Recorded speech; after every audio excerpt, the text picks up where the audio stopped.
Alhamdulillah.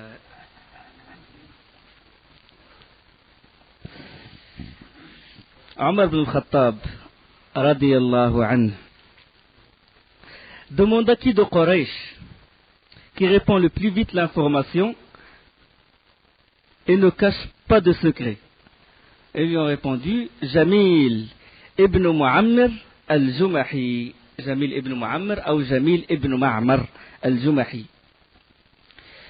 Celui qui rapporte ce hadith, c'est Abdullah ibn Omar, le fils de Omar ibn Khattab. Il était encore enfant.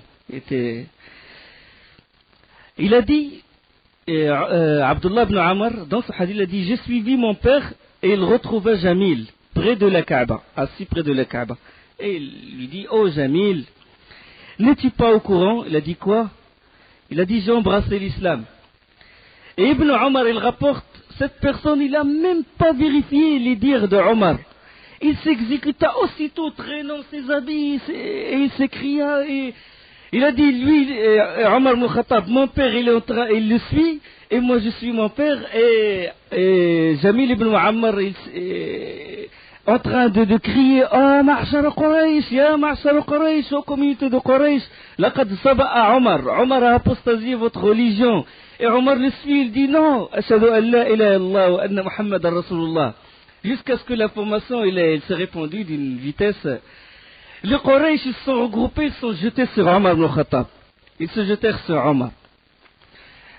Coup pour coup, eux ils frappent et lui il frappe, eux ils frappent toute une journée. Jusqu'à ce que Omar s'épuisa, il n'a pas pu résister. Il a su qu'il ne peut pas lutter davantage. Là, il les regardait autour de lui, puis il cherchait le plus noble parmi eux. Il a trouvé Ibn Rabi'a, Utba ibn Rabi'a. C'est le plus noble parmi eux. Il l'a saisi, il l'a mis par terre et il a mis ses deux doigts sur ses yeux. Il frôlant ses yeux, il dit écarte-les, écarte-les. Et Utba, il s'est écrié éloignez-vous, éloignez-vous, il va me crever les yeux, il va me crever les yeux. Il le lâcha. Il lâcha Utba ibn Abi Rabi'a. De nouveau, ils veulent se jeter sur lui. Il ressaisit encore Utba ibn Rabi'a. Il met ses doigts sur ses yeux. Il a dit éloigne. Et ils se sont éloignés. Le lendemain, depuis qu'il a embrassé l'islam, il l'a montré, il l'a divulgué à tout le monde. Radiyallahu anhu. Il a pris certaines feuilles du Coran et il lit à haute voix près de la Kaaba. Ils se sont réunis autour de lui, la même chose. Il a pris l'un de leurs notables, il l'a mis par terre, il a mis ses deux doigts sur ses yeux.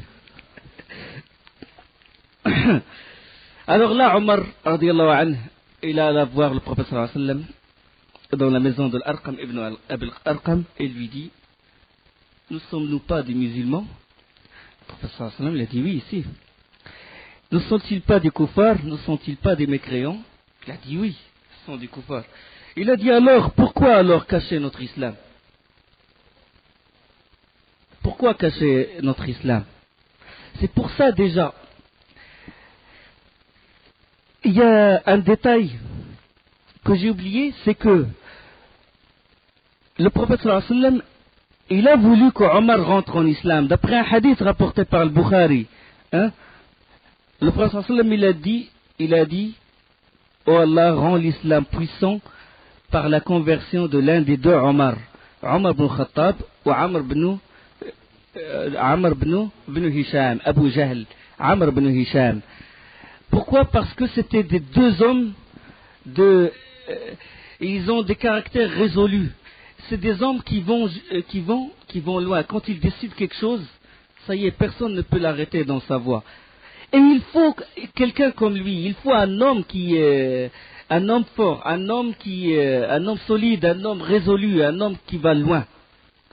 Il faut un homme comme Omar ibn al-Khattab. Il manque ce membre-là dans le groupe qui est dans la maison de l'Arqam ibn Abi al-Arqam. Et Allah subhanahu wa ta'ala a exaucé le vœu et Omar ibn al-Khattab s'est converti. Le prophète sallallahu alayhi wa sallam, alors, quand il a entendu Omar, il a appelé Hamza et les adeptes qui sont convertis, qui sont dans la maison de l'Arqam, il a choisi parmi eux les plus nobles. 40 hommes, des plus nobles parmi ceux qui ont embrassé l'islam. Et il les a partagés en 2 rangs. À la tête du rang, Hamza ibn Abd al-Muttalib.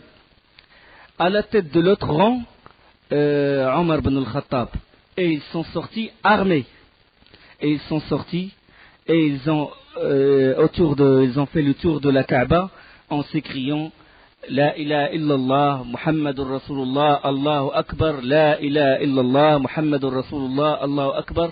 Et là, la da'wa, elle est passée de l'étape secrète à l'étape publique. Maintenant, la propagation, elle est plus secrète. Maintenant, c'est devenu publiquement, on propage publiquement, on vous montre qu'on est des hommes, qu'on a gagné même les notables de Quraysh et qu'on peut se protéger, qu'on peut se soutenir, qu'on peut former vraiment un groupe. Là, le Quraysh s'étonnèrent. 40 hommes parmi les notables. Il n'a pas laissé sortir avec eux ni les esclaves ni autres. Les notables, les nobles de Quraysh. Ibn Mas'ud, dans un hadith, a dit on a trouvé la fierté depuis qu'Omar a embrassé l'islam. La fierté des croyants, elle a été retrouvée par la conversion de Omar ibn Khattab.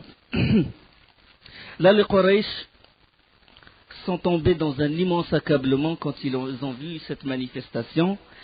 Et alors, ils accentuèrent leurs hostilités envers les compagnons et envers le prophète sallallahu alayhi wa sallam. Là, Abu Jahl, il alla trouver le prophète sallallahu alayhi wa sallam, il lui dit, ô Mohammed, à partir d'aujourd'hui, si tu insultes nos divinités, nous insulterons Allah.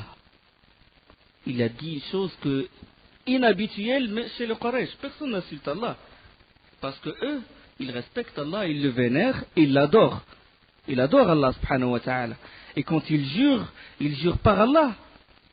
Mais ils lui associent les divinités telles que Lat ou Al-Uzza et tout. C'est une chose vraiment inhabituelle même chez les Quraysh. Et pourtant là, Abu Jahl, il a osé dire cela, il a osé dire, maintenant si tu insultes nos divinités, on va insulter Allah lui-même.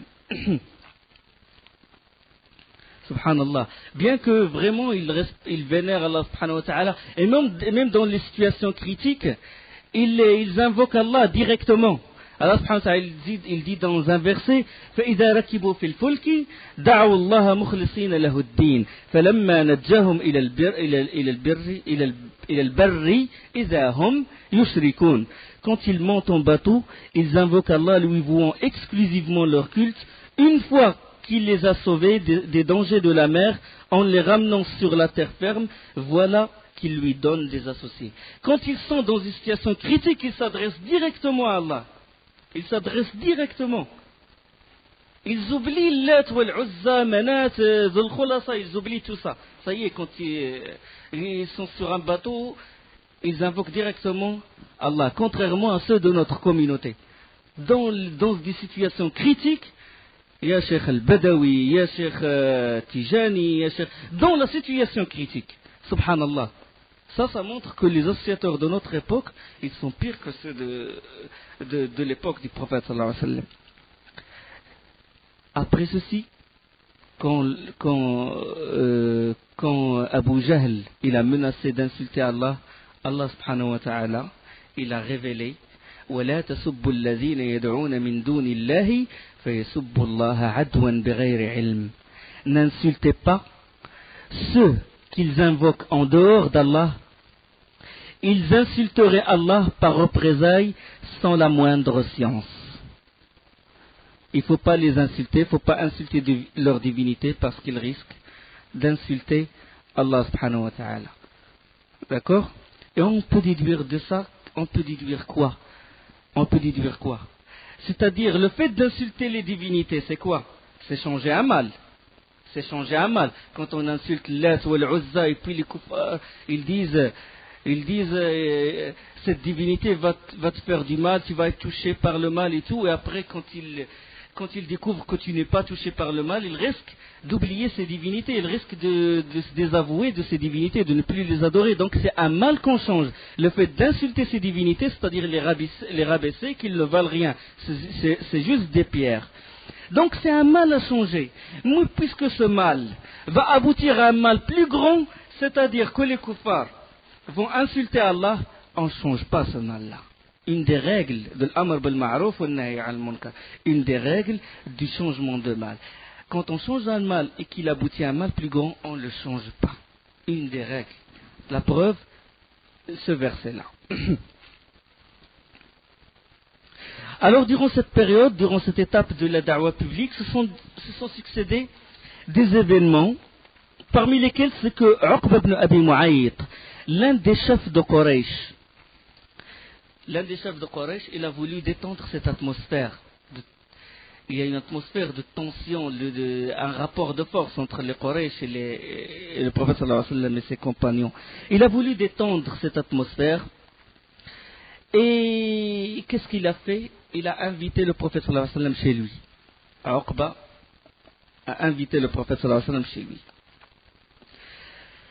Le prophète sallallahu alayhi wa sallam, quand il a vu le repas, quand on présenta le repas devant lui, il a dit: je ne mettrai pas ma main, sauf si tu témoignes la ilaha illallah et que je suis le messager d'Allah.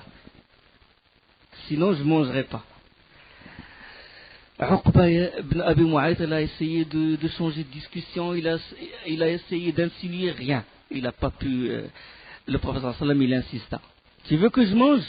Tu témoignes la ilaha illallah et que je suis le messager d'Allah. Chez le Quraysh, on sait que parmi les bonnes valeurs de Quraysh, c'est le respect du voisin, de l'invité, et qu'il faut qu'il sorte de chez toi satisfait. Ça fait partie des bonnes valeurs de Quraysh. Alors pour que son hôte, le prophète sallallahu alayhi wa sallam, mange, il a dit: d'accord, ashhadu an la ilaha illallah wa annaka rasulullah. Il a témoigné pour qu'il mange, rien que pour qu'il mange. Là, la nouvelle, il s'est répandue chez les Quraysh. Quand Uqba ibn Abi Mu'ayt, il a témoigné, il a prononcé le shahada. Bien sûr, le prophète sallallahu alayhi wa sallam, il a voulu qu'il le dise même par sympathie. Parce qu'il se peut qu'il le dise et que ça tombe dans son cœur. La même histoire est arrivée à Hamza. Il l'a dit, c'est échappé de sa langue. Hein? C'est échappé quand Hamza il a voulu défendre le prophète sallallahu alayhi wa sallam. Et il s'est adressé à Abu Jahl, il dit: atasubbuhu wa ana ala din, et tu l'insultes alors que je suis de sa religion, juste par jalousie, mais après Allah subhanahu wa ta'ala l'a guidé. Le prophète sallallahu alayhi wa sallam, il s'attendait que Uqba ibn Abi Mu'ayt se convertisse. Mais là, la nouvelle s'est répandue chez les Quraysh et ils sont tombés dans un immense accablement, surtout Ubay ibn Khalaf. Ubay ibn Khalaf, qui était son ami intime. Alors là, il alla voir Uqba ibn Abi Mu'ayt. Il a dit: à partir d'aujourd'hui, tu me verras plus, tu m'adresseras pas la parole et je ne t'adresserai pas la parole. Mon visage et ton visage ne se rencontreront jamais après ça. Sauf si tu retournes chez Mohammed et tu craches sur son visage et tu l'insultes. C'est la seule condition pour gagner la sympathie de Quraysh et l'amitié pour qu'ils te font rentrer dans leur clan. Là, Uqba ibn Abi Mu'ayt, il s'est mis dans un piège. Ou bien il perd le prophète sallallahu alayhi wa sallam, ou bien il perd le clan de Quraysh, les notables de Quraysh. Et le malheureux a choisi de perdre le prophète sallallahu alayhi wa sallam. Il alla trouver le prophète sallallahu alayhi wa sallam. Il cracha sur son visage et l'insulta, et le prophète sallallahu alayhi wa sallam n'a fait qu'essuyer son visage. Puis il a dit: si je te retrouve à l'extérieur, ou si je te retrouve à l'extérieur des montagnes de la Mecque, je te couperai la tête. Le prophète sallallahu alayhi wa sallam lui a dit ça. Alors là, Allah subhanahu wa ta'ala, après, il a fait révéler à son propos, à propos de Uqba ibn Abi Mu'ayt et Ubay ibn Khalaf, les versets suivants. وَيَوْمَ يَعُضُّ الظَّالِمُ عَلَى يَدَيْهِ وَيَوْمَ يَعُضُّ الظَّالِمُ عَلَى يَدَيْهِ يَقُولُ يَا لَيْتَنِي اتَّخَذْتُ مع الرسول سبيلا ويوم يعض الظالم على يديه. Le jour où l'injuste se mordra les deux mains et dira hélas pour moi, si seulement j'avais suivi chemin avec le messager. Ya waylata laytani lam attakhiz fulanan khalila. Malheur à moi, hélas, si seulement je n'avais pas pris un tel pour ami. Je n'avais pas pris un tel pour ami. Ubay ibn Khalaf. لقد أضلني عن الذكر بعد إذ جاءني وكان الشيطان للإنسان خذولا. Il m'a en effet égaré loin du rappel après qu'il me soit parvenu, après qu'il lui soit parvenu ce rappel, après que le prophète sallallahu alayhi wa sallam l'a rappelé. La suite du verset, et le diable déserte l'homme après l'avoir tenté. Il a failli être guidé.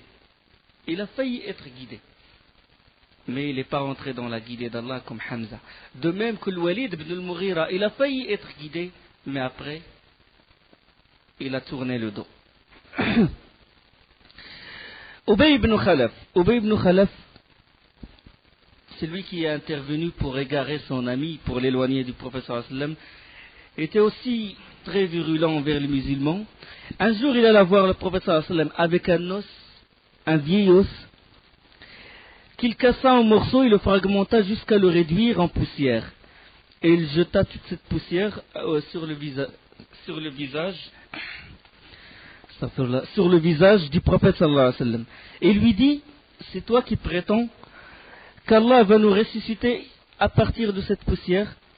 C'est toi qui prétends qu'Allah va nous ressusciter après cette eau, il s'est transformé en poussière. Allah, il va nous ressusciter à partir de cette poussière. Alors là, Allah subhanahu wa ta'ala, il a révélé à son propos,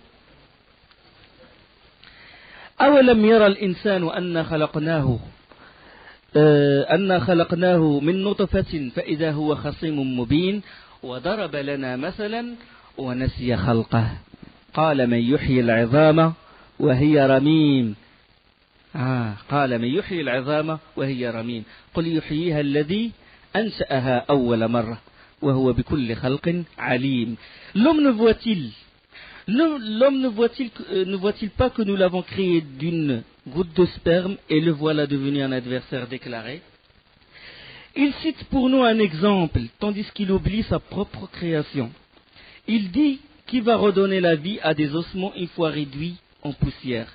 Dit qui? Celui qui les a créés une première fois leur redonnera la vie. Il se connaît parfaitement à toute création.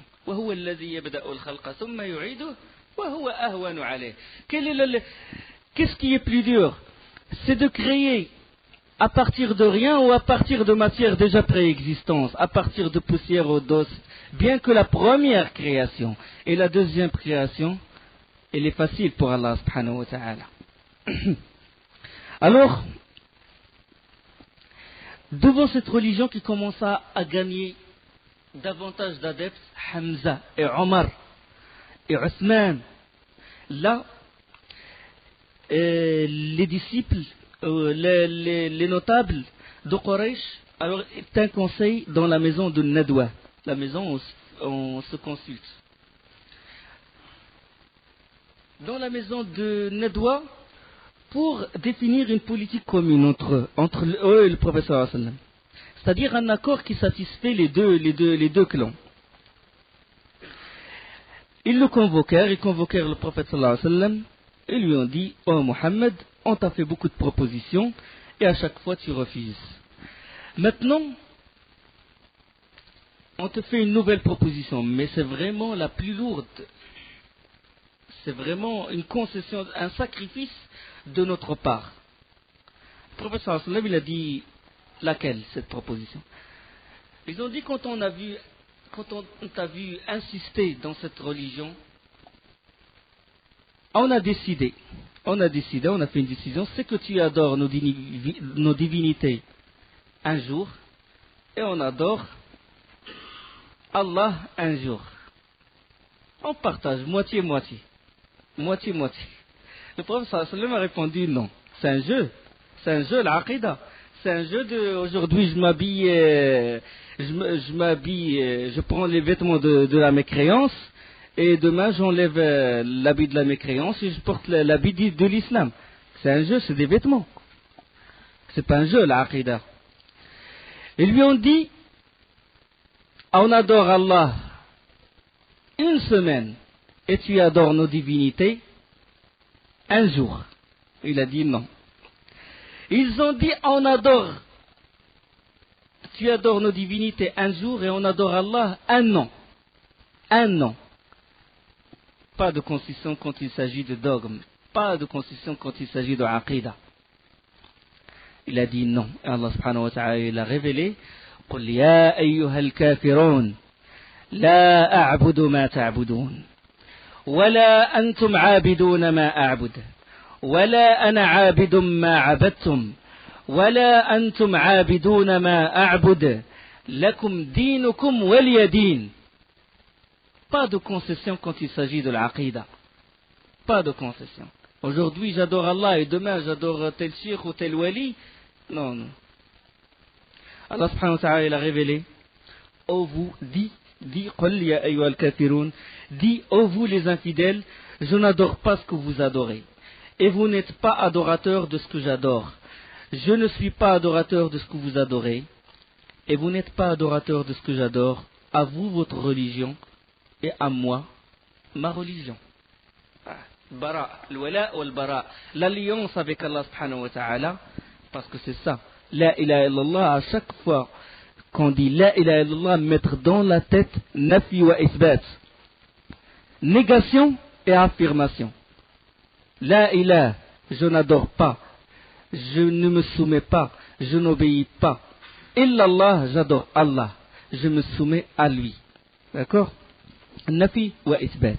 Négation, se désavouer des autres divinités, de leurs lois, et adorer Allah, l'unique, l'adorer par l'amour et la vénération et la crainte et tous les actes du cœur, l'adorer par la prière, l'adorer en obéissant à ses lois, l'adorer en se prosternant devant lui, subhanahu wa ta'ala. Et à propos de ça aussi, Allah subhanahu wa ta'ala a révélé, Waddu, law tudhinu, fayudhinun. Ils veulent que si tu fais des concessions, si tu te rapproches d'un pas, nous on se rapproche de plusieurs pas. Les kuffars, ils veulent que le prophète sallallahu alayhi wa sallam, comme Allah a dit d'eux, ils aimeraient bien que tu transiges avec eux, afin qu'ils transigent avec toi. Ils veulent que tu fasses des concessions pour eux, pour qu'ils fassent davantage de concessions. Ils veulent que tu te rapproches pour que eux ils se rapprochent plus de toi. Mais il n'y a pas de concession s'agissant de l'aqidah. Là, les hostilités s'accentuèrent sur le prophète sallallahu alayhi wa sallam, surtout de la part de ses voisins. Là, quand vraiment il n'a pas voulu adorer leur... Même quand ils lui ont proposé d'adorer Allah une année et que le prophète sallallahu alayhi wa sallam adore leur divinité un jour, il a refusé. Là, les hostilités s'accentuèrent, et surtout de la part de ses voisins, à savoir Abu Lahab, son oncle, Al-Hakam ibn Abi al-As, Uqba ibn Abi Mu'ayt, et Adi ibn Abi Hamra al-Thaqafi. Qu'est-ce qu'ils font ces gens-là? Qu'est-ce qu'ils ont fait? Ces voisins, chaque fois, ils jetèrent des ordures, chaque fois qu'on égorge une chamelle, on jette les tripes à côté de chez lui. Imagine-toi que si tu as un seul voisin qui est mauvais envers toi. Imagine. Alors qu'en est-il s'agissant de tous les voisins, tous ceux qui sont à côté de lui, ils jettent des ordures à côté de la maison du prophète sallallahu alayhi wa sallam. Et le prophète sallallahu alayhi wa sallam, quand il sort, il prend ça, il le jette ailleurs, il dit c'est ça le droit du voisinage. Quel voisinage, gens de Quraysh. Ça c'est l'ada, les hostilités, ce qu'a enduré le prophète sallallahu alayhi wa sallam. Parmi ce qu'a subi le prophète sallallahu alayhi wa sallam de la part des kuffars de Quraysh, c'est qu'un jour le prophète sallallahu alayhi wa sallam faisait la prière à côté de la Kaaba. Et Abu Jahl, avec tous les Quraysh, pleins de remords, regardant le prophète sallallahu alayhi wa sallam prier, et Abu Jahl alors, il aperçut les entrailles d'une chamelle qui a été égorgée la veille. Tu sais, les entrailles de la chamelle, les tripes, avec la chaleur, ça donne une mauvaise odeur. Et puis là, en rigolant, il lança, qui parmi vous prend les entrailles et les met sur la tête de Mohammed quand il se prosterne? Il plaisante, chacun il pousse l'autre, allez c'est toi qui le fais, non c'est l'autre qui le fait. Et alors là, Uqba ibn Abi Mu'ayt, il s'est mis volontaire. Il a pris les entrailles. Le prophète sallam, il a attendu que le prophète sallam se prosterna et il a mis tout ça entre les épaules du prophète sallam et sur sa tête. Le sang, les excréments, toute cette saleté sur la tête noble du prophète sallallahu alayhi wa sallam. Et ils éclatèrent de rire quand ils ont vu la scène. Le rapporteur de hadith, Ibn Mas'ud, radiyallahu anhu, qui regardait la scène, il a dit, je les ai vus tellement ils éclataient de rire que chacun d'eux il se penche sur son voisin. Et là Fatima est venue, Fatima radiyallahu anha, est venue en pleurant et a enlevé les entrailles de la tête du prophète sallallahu alayhi wa sallam. Subhanallah, comment ce comportement, on arrive jusqu'au point de jeter les saletés sur le meilleur, sur le guide de l'humanité. Le prophète sallallahu alayhi wa sallam, après avoir levé sa tête, il a dit Allahumma alayka bi Quraysh, Allahumma alayka bi Abi Jahl, Allahumma alayka bi Utba ibn Rabi'a, اللهم عليك بعقبة بن أبي معيط اللهم عليك بأمية بن خلف والوليد بن عتبة. Il a dit venge-toi sur ces gens-là. Allahumma alayka bi fulan, Allahumma alayka bi fulan. Il a invoqué Allah subhanahu wa ta'ala pour qu'il se venge, pour qu'il lui montre des signes sur ces gens-là. Comment ils ont malmené le prophète sallallahu alayhi wa sallam. Ibn Mas'ud radiyallahu anhu, le rapporteur de ce hadith dans les deux Sahih al-Bukhari et Muslim, a dit par celui qui a envoyé Mohammed avec la vérité, tous ceux que le prophète sallallahu alayhi wa sallam a nommés ont été tués par les musulmans. Ont été tués par les musulmans et leurs cadavres traînés et jetés dans les puits de Badr. Tout ce qu'a énuméré le prophète sallallahu alayhi wa sallam. C'est une leçon à déduire. Une leçon parce que le prophète sallallahu alayhi wa sallam, il a invoqué Allah pour qu'il se venge de ces gens-là. Il a invoqué à quand? Avant l'hijra, avant l'immigration vers Médine. Ce n'est que des années plus tard qu'Allah subhanahu wa ta'ala a exaucé son dua. Ça veut dire que la personne, il ne doit pas s'impatienter. Il ne doit pas... le prophète sallallahu alayhi wa sallam, dans un hadith, il dit qu'Allah, il exauce le dua d'une personne s'il ne s'impatiente pas. S'il ne s'impatiente pas.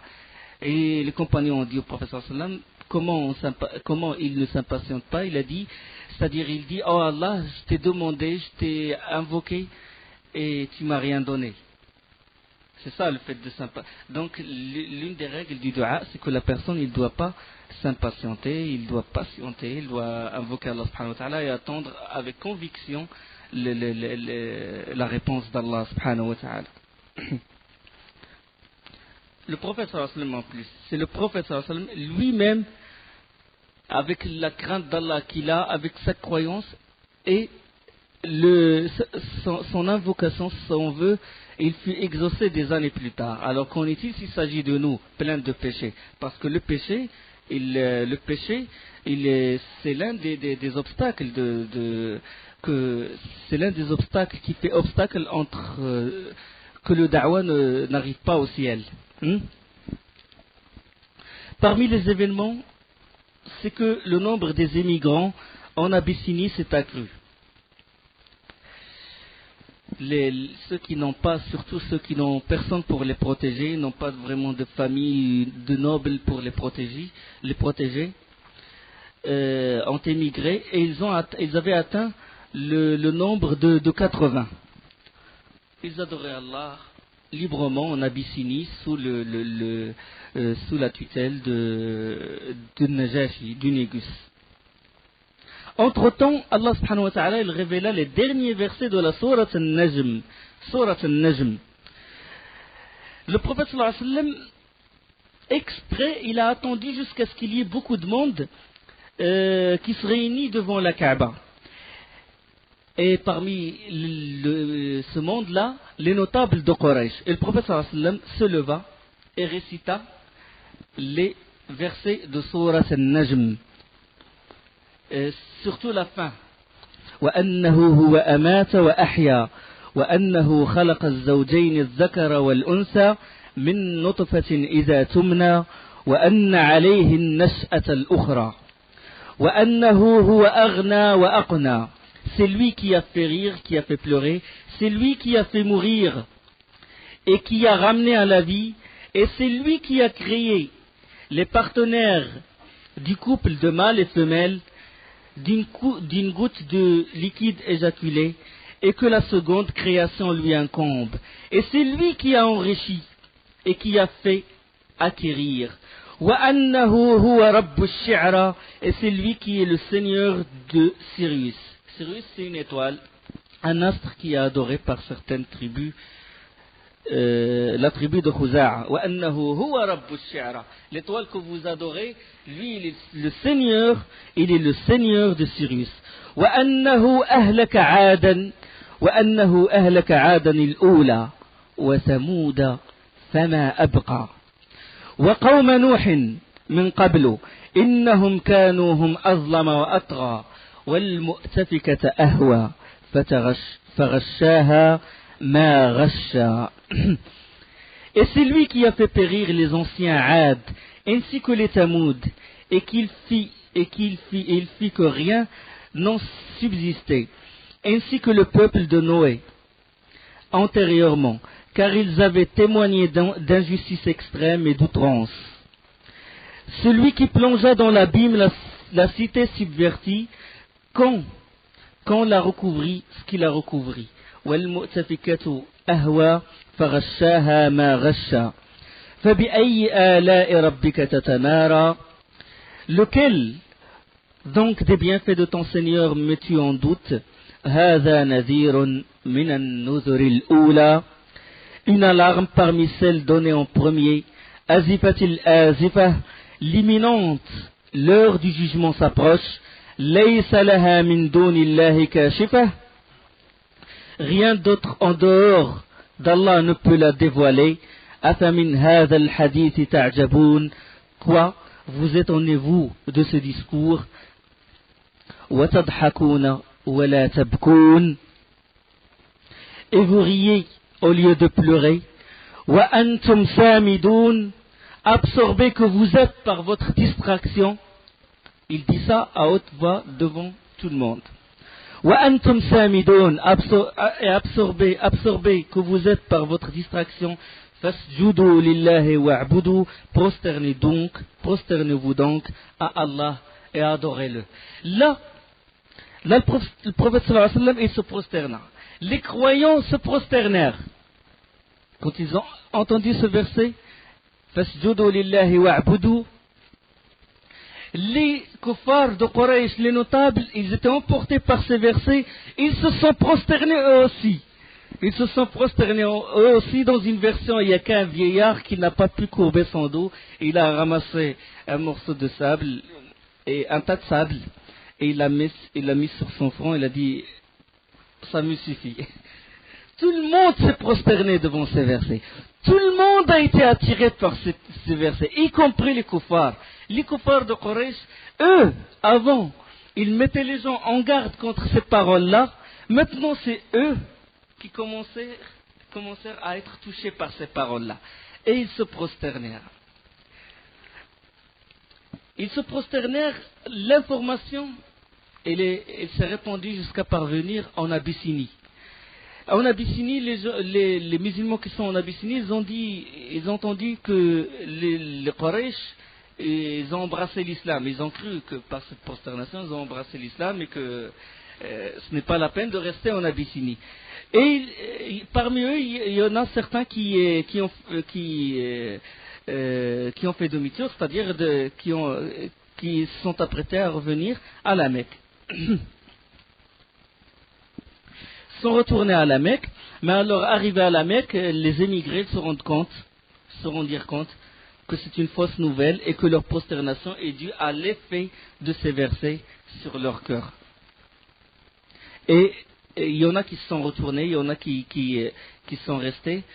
Certains se décidèrent à retourner, à immigrer de nouveau, et ce fut la deuxième émigration en islam. La première vers l'Abyssinie, la deuxième aussi vers l'Abyssinie. Durant cette deuxième émigration, certains musulmans ont joint les émigrés. C'est-à-dire au cours de cette immigration, il y en a d'autres musulmans qui sont allés. Ça veut dire qu'il y a deux sortes d'immigration. Cette immigration, c'est quoi?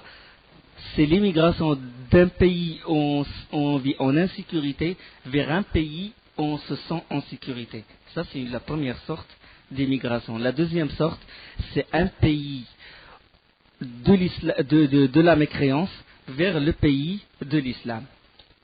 Les savants, ils ont ajouté d'un pays où tu ne peux pas pratiquer ta religion vers un pays où tu peux pratiquer ta religion. Et les savants, ils ont ajouté une autre sorte d'immigration, c'est-à-dire d'immigrer d'un pays où il y a beaucoup d'innovation, beaucoup de bid'a, vers un pays, du pays de la bid'a vers le pays de la sunna. Comme ont fait certains savants quand il y avait les mu'tazilites en Irak, et que les Ahl Sunna ils étaient séquestrés, ils ont sorti cette fatwa d'autoriser aux musulmans d'émigrer du pays de Bid'a vers le pays de Sunna. Après cet événement, ça y est, maintenant ça a atteint un degré où les kuffars se prosternent, ils décidèrent d'isoler le prophète sallallahu alayhi wa sallam et les compagnons, c'est-à-dire jeter l'interdit sur eux, ce qu'on appelle le muqata'a. Jeter l'interdit sur eux, personne ne devait ni acheter ni vendre quoi que ce soit aux musulmans et ceux qui les soutiennent. De même personne ne pourrait épouser une de leurs femmes, ni donner sa femme en mariage, sa fille, si vous voulez, ni donner sa fille en mariage à un de leurs hommes, c'est-à-dire une rupture totale, pas de commerce, on ne se marie pas avec eux et eux ils ne se marient pas avec nous. Rupture, muqata'a. Les musulmans et ceux qui soutiennent les musulmans, on jette l'interdit sur eux. Là, Abu Talib, quand il a vu ce qu'ils ont décidé, quand il a vu ce qu'ont décidé les Quraysh, il a réuni les Bani Abd al-Muttalib, les fils de Abd al-Muttalib, et les Bani Abd Manaf, les fils de Abd Manaf, et les Bani Hashim. Il a dit, vous agréez ce qu'ont comploté les Quraysh? Ils ont dit non. Ils ont répondu non, et ils décidèrent de soutenir le prophète sallallahu alayhi wa sallam. Ils ont dit, si eux, ils ne veulent pas faire du commerce avec toi, nous on le fera. Si eux, ils ne veulent pas négocier avec toi, nous on le fait. Nous on te soutient, nous on est avec toi. Alors là, Abu Jahl, quand il a su ce qui s'est passé, que Abu Talib, il soutient encore son neveu, il a dit, vous avez vu que Abu Talib il soutient son neveu, on jette l'interdit sur Bani Abd al-Muttalib, et sur Abu Talib, et sur Bani Hashim. On ne fait plus de commerce, ni avec le prophète sallallahu alayhi wa sallam, ni avec les compagnons. On jette l'interdit sur les Bani Hashim, les Bani Abd al-Muttalib et Abu Talib. Rupture totale avec tout un clan de Quraysh. Et alors là, à cette occasion, un document fut rédigé. Un document fut rédigé dans ce sens. La première phrase qu'ils ont écrite, c'est Bismikallahum, en ton nom, oh Allah. Ils ont commencé, mais juste après, il n'y a que de l'injustice. Il n'y a que cette belle phrase qui est bonne. Les articles qu'ils ont fait, ils ont marqué des articles. Salam. Premier article, personne ne vend quoi que ce soit à Bani al-Muttalib, à Bani Hashim et Bani Abd al-Muttalib. Et ceux qui les soutiennent, personne ne leur achète quoi que ce soit. Personne ne se marie avec une de leurs femmes. Personne ne donne sa fille en mariage à l'un d'eux. C'est-à-dire des lois, des articles. Et même si quelqu'un de l'extérieur de la Mecque, il ramène sa marchandise et il veut la vendre à Bani al-Muttalib, on l'arrête. On lui propose le double prix et les Quraysh l'achètent pour vraiment accomplir cette rupture, pour vraiment que rien ne parvient à Bani Hashim, ni à Bani al-Muttalib, ni à Bani Abd al-Muttalib.